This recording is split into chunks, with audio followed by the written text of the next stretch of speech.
Smart saving plan తో మీ ఆత్మీయులకు ఉజ్వలమైన సురక్షితమైన జీవితం అందించండి. టాటా ఏఏతో ఇది సాధ్యం. ఈ రోజు ఎల్లారెడ్డి నియోజకవర్గంలో తాను అధికారంలో లేకపోయినా ఎల్లవేళలా మీకోసం కష్టపడే నాయకుడు అన్న జాజుల సురేంద్రన్న గారికి, జిల్లా పార్టీ అధ్యక్షులు సోదరులు ముజీబుద్దీన్ గారు, గౌరవనీయులు మాజీ మంత్రివర్యులు, మీ అందరి కోసం గతంలో ఎల్లారెడ్డి అదేవిధంగా ఉమ్మడి నిజామాబాద్ జిల్లా అభివృద్ధి కోసం కేసీఆర్ గారి నాయకత్వంలో అద్భుతంగా పనిచేసిన అన్నగారు గౌరవనీయులు బాల్కొండ ఎమ్మెల్యే మాజీ మంత్రివర్యులు వేముల ప్రశాంత్ రెడ్డి గారు 9 ఏళ్లు ఇంకా సర్వీస్ ఉండగా మరి దేశంలోని అత్యున్నతమైన పదవిని వదిలిపెట్టి additional director general of police గా ఆనాడు పదవీ విరమణ చేసి ప్రజల కోసం పనిచేస్తానంటూ ముందుకొచ్చి తెలంగాణకు న్యాయం జరగాలంటే కేసీఆర్ గారితోనే అవుతుందని చెప్పి ఇవాళ మన వెంట కష్టంలో నిలిచిన ఇప్పటిదాకా తన ఉపన్యాసంతో మిమ్మల్ని అందరినీ ఉరుతొలగించిన అన్న ఎమ్మెల్సీ దేశపతి శ్రీనివాస్ గారు, గౌరవనీయులు అన్నగారు మాజీ ఆర్టీసీ కార్పొరేషన్ చైర్మన్ గారు, సీనియర్ నాయకులు పెద్దలు బాజిరెడ్డి గోవర్ధన్ అన్న గారు, మీకు సుపరిచితులు, మీ కాపుతులు, ఎప్పుడు కామారెడ్డికి పోయినా మీ కండగా ఉండే మన అన్న గంప గోవర్ధన్ అన్న గారు, అదేవిధంగా పక్క నియోజకవర్గం జుక్కల్ 1100 ఓట్లతోని జస్ట్ లో మిస్ అయింది. 1100 ఓట్లతోని మరి ఓటమి పాలైన ప్రజల్లోనే ఉండే మంచి నాయకుడు అన్నగారు హనుమంత్ షిండే అన్నగారు, సోదరుడు మాజీ జడ్పీ చైర్మన్ గారు దఫేదార్ రాజు గారు, అదేవిధంగా మరి ఇంకా చాలా మంది మిత్రులు వేదిక మీద ఉన్నారు. వారికి అందరికంటే ముఖ్యంగా ఈ రోజు ఎవరి కోసం అయితే లింగంపేట వచ్చినామో ఆ సాయిలన్నకు ఏప్రిల్ 14 నాడు అంబేద్కర్ జయంతి నాడు ఏ లింగంపేటలో డాక్టర్ బాబాసాహెబ్ అంబేద్కర్ విగ్రహం దగ్గర అవమానం జరిగిందో అక్కడనే నీకు సన్మానం చేస్తాం, కేసీఆర్ గారి శిష్యులం, కేసీఆర్ గారి సైనికులం అని చెప్పి ముందుకొచ్చి ఇవాళ సాయిలన్నను మీ అందరి సమక్షంలో ఆయన చేసిన పోరాటాలు, ఉద్యమంలో ఆయన చేసిన పని, అదే విధంగా ఈ గడ్డ మీద ఎక్కడైతే అవమానం జరిగిందో అక్కడే మీ అందరి సాక్షిగా వారికి నేను హృదయపూర్వకంగా చెప్తా ఉన్నా, సాయిలన్న నీకు జరిగిన అవమానం నీ ఒక్కరికి జరగలేదు. నీకు జరిగిన అవమానం తెలంగాణ ఉద్యమ బిడ్డలందరికీ, తెలంగాణలోని దళిత బిడ్డలందరికీ జరిగిన అవమానంగానే భావించి కేసీఆర్ గారి ఆదేశం మేరకు మేమందరం ఇక్కడికి వచ్చి ఇవాళ ఈ అంబేద్కర్ విగ్రహం సాక్షిగా చెప్తా ఉన్నాం. తప్పకుండా నీకు జరిగిన అవమానానికి అందరం కలిసి కట్టుగా బదులా తీసుకుందామా లేదా? తీసుకుంటాం, గట్టిగా కష్టపడతాం. తప్పకుండా ఈ దళిత వ్యతిరేక ప్రభుత్వాన్ని గద్దెదించేదాకా ఊకోమనే మాట కూడా నేను విజ్ఞప్తి చేస్తా ఉన్నా. ఒక్కసారి ఆలోచించమని కోరుతున్నా. ఇవాళ డాక్టర్ బాబాసాహెబ్ ఇక్కడ ఉన్నాడు, మనందరికీ దిశానిర్దేశం చేస్తా ఉన్నారు. ఆ బాబాసాహెబ్ రాసిన రాజ్యాంగం ఆధారంగానే, అందులో పొందుపరిచిన ఆర్టికల్ 3 ఆధారంగానే మనం రాష్ట్రం తెచ్చుకున్నాం. లేకపోతే ఎన్నటికీ వేరుపడే అవకాశం కూడా ఉండకపోతుండే ఆంధ్రప్రదేశ్ లోకెళ్లి. డాక్టర్ బాబాసాహెబ్ చెప్పిన మాట బోధించు, సమీకరించు, పోరాడు.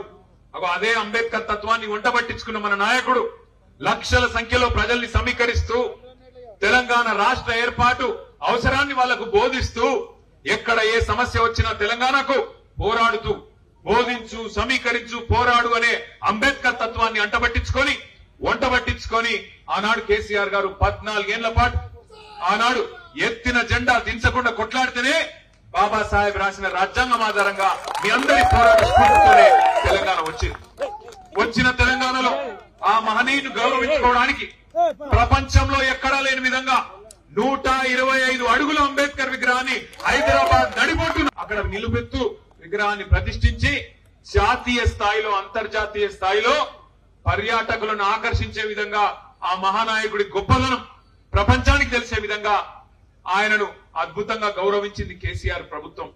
అంతేకాదు డాక్టర్ బాబాసాహెబ్ అంబేద్కర్ పేరు తెలంగాణ సెక్రటేరియట్ కు పెట్టిన ఒకే ఒక్క ముఖ్యమంత్రి భారతదేశంలో కేసీఆర్. ఇంకెవరు కూడా ఈ భారతదేశంలో అంత గొప్పగా డాక్టర్ బాబాసాహెబ్ ని గౌరవించిన ముఖ్యమంత్రి ప్రభుత్వం లేదు. అంతటితో ఆగలేదు. దళితుల జీవితాల్లో ఒక అద్భుతమైన మార్పు తీసుకురావాలని చెప్పి కొద్ది మందికైనా సరే దఫాలుగా న్యాయం చేసుకుంటూ పిండి కొద్ది రొట్టె అన్నట్టు వంతుల వారీగా, దశల వారీగా రాష్ట్రంలోని మొత్తం 18% జనాభా లక్షలాది దళిత కుటుంబాలకు న్యాయం చేయాలన్న ఉద్దేశంతో ఒక దళిత బంధు అనే పథకాన్ని తెచ్చిండు. సరే, దాని మీద కూడా చాలా మంది చాలా మాట్లాడారు. ఇప్పుడున్న ముఖ్యమంత్రి రేవంత్ రెడ్డి ఆనాడు మాట్లాడిండు. ఇప్పుడున్న ఉప ముఖ్యమంత్రి బట్టి విక్రమార్క మాట్లాడిండ్రు. ఏం చెప్పిండు? కేసీఆర్ 10 లక్షలు ఇస్తుండో మేము 12 లక్షల రూపాయలు ఇస్తాం అని చెప్పి చేవెళ్లలో మల్లికార్జున్ ఖార్గే గారు ఆల్ ఇండియా కాంగ్రెస్ కమిటీ అధ్యక్షుడు ఆ పెద్ద మనిషిని తీసుకొచ్చి ఆయన చేతుల మీదకెళ్లి ఎస్సీ ఎస్టీ డిక్లరేషన్ అని చెప్పి ప్రకటించి రాష్ట్రంలోని దళితుల ఓట్లు కొల్లగొట్టింది. ఒక 12 లక్షలు ఒకటే కాదు చెప్పింది, ఇంకా చాలా ముచ్చట్లు చెప్పిండ్రు. ఎస్సీ ఎస్టీ డిక్లరేషన్ లా 26% రాష్ట్రంలోని దళితులు గిరిజనులు కలిపితే 26% ఉన్నారు. అన్ని ప్రభుత్వ పనులల్లా 26% మీకు ఇస్తామని చెప్పిండ్రు. అట్లే మీకు తెలుసు లెక్కలేని మాటలు, ఒకటి కాదు రెండు కాదు. కేసీఆర్ 10,000 ఇస్తే రైతులకు నేను 15,000 ఇస్తా. కేసీఆర్ ముసలోళ్లకు పెన్షన్ 2,000 ఇస్తే నేను 4,000 ఇస్తా. కేసీఆర్ ఇంట్లో ఒక ముసలవ్వకో ముసలయ్యకో ఇస్తుండు, నేను ఇద్దరికి ఇస్తా. అత్తకు 4,000, కోడలకు 2,500.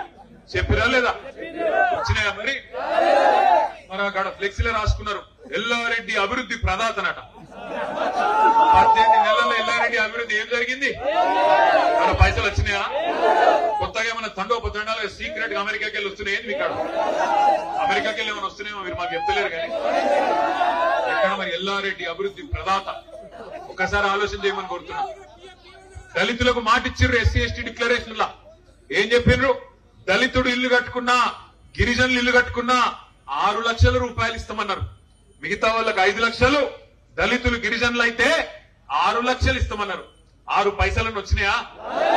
ఇంకా నమ్ముదామా?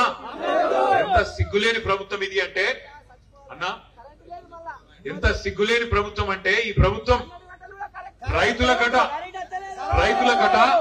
కేసీఆర్ ఇచ్చిన దానికంటే ఎక్కువ ఇస్తామని చెప్పి, కేసీఆర్ 10,000 ఇస్తే మేము 15,000 ఇస్తామని చెప్పి 2 సార్లు రైతు బంధు ఎగ్గొట్టి మొన్న మళ్ళొక్కసారి అరకొరగా వేసి ఇక చేసుకోపోండి సంబరాలు అంటుండు. ఏది ఏకైక రైతు బంధు వేసి 2 సార్లు ఎగ్గొట్టి ఇప్పుడు ఎలక్షన్లు వచ్చినాయి కాబట్టి, ఓట్లు వచ్చినాయి కాబట్టి ఇప్పుడు డబ్బలలో మళ్ళా ఓట్లు వేసేది ఉన్నది కాబట్టి రైతు బంధు వేసి ఇక చేసుకోపోండి సంబరాలు అంటున్నాడు. వేద్దామా మరి? మళ్ళా గుద్దుదామా? మీ ఇష్టం. నేనేమంటున్నా అంటే మాకేం నష్టం లేదు, మాకేం కష్టం రాలే. మీరు ఏడ కూర్చుంటే కాడ కూర్చుంటాం. మీరు ప్రభుత్వం నుండి కేసీఆర్ ముఖ్యమంత్రిగా ఉండాలి, పని చేయాలి, మళ్ళా బాగుండాలంటే మీ చేతుల్లోనే ఉన్నది.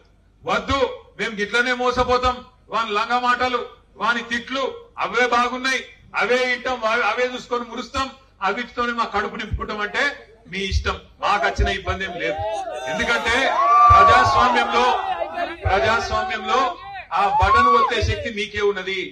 ఎవరు ఏం చెప్పినా, ఎన్ని డైలాగులు పెట్టినా, ఎన్ని కథలు పడ్డా అల్టిమేట్ గా మా తలరాత రాసే శక్తి మీ చేతుల్లో ఉన్నది. లింగంపేట చేతుల్లో ఉన్నది, తాడవాయి చేతుల్లో ఉన్నది, ఎల్లారెడ్డి చేతుల్లో ఉన్నది, మీ సదాశివ నగర్ ప్రజల చేతుల్లో ఉన్నది. నేను దయచేసి మిమ్మల్ని కోరేది ఒకటే, ఒక రకం మోసం కాదు.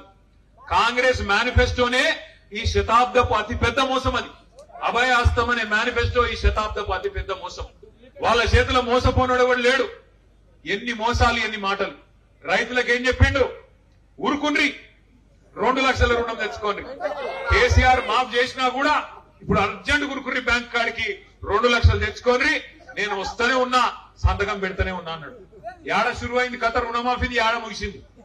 50,000 కోట్లు మొత్తం రుణమాఫీ చేయాల్సి ఉంటదని చెప్పి బ్యాంకులు చెప్పిరు రేవంత్ రెడ్డికి.